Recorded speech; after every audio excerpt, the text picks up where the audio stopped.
Having learned some of the laws and properties, like commutative and associative, moving parentheses, switching order for both addition and multiplication, when we put them together, there's another one that we've used. Way early on, we used it with numbers like 7 times 13. You can actually do this in two different pieces. You can do 7 times 10, and then you can do 7 times 3 separately, 7 times 3, and you get 70 plus 21, and you add up the two components and you get 91. We did the same thing with multiplication when we did 3,481 times 2 or something like that. You'll notice how we took the 2 times each of those separately and then got the end result up here or down here. That is distributing. This is the next one, distributive property. And it's the idea that you can take this, and when these two things are times together, you can do it individually.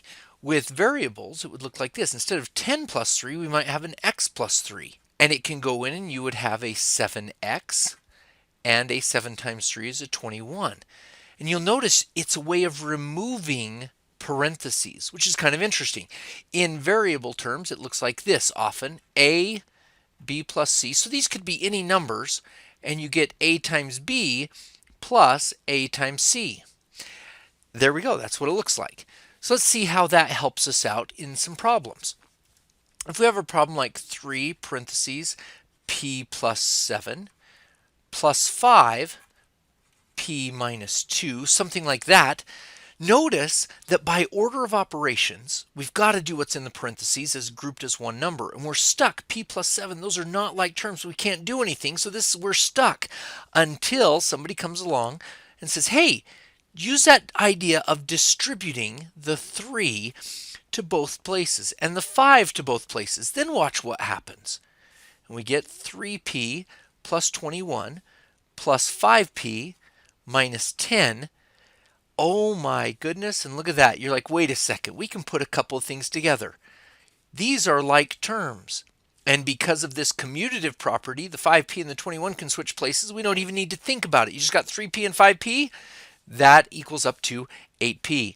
Plus, now we've got the 21 and the 10 minus 10 that can now be put together, and we get 8p plus 11. And look at that, we were able to simplify it because we got rid of these parentheses. Let's try another one over here. Let's write this guy up. Whew, that looks like a big problem. We're going to get rid of the parentheses by jumping this out. We are going to distribute so we can simplify by combining all like terms. So that becomes 2x squared plus 10.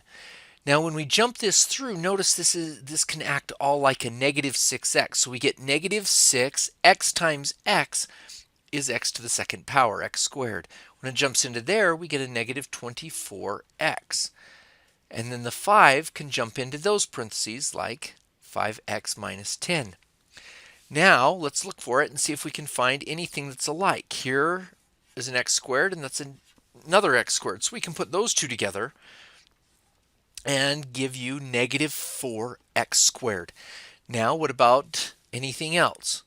Well, oh my goodness, a 10 and a negative 10, they actually go away. That's a 0. Put that in there, but he's going to be invisible. And so let's look at the other guy. Those two right there, negative 24x plus 5x is negative 19x.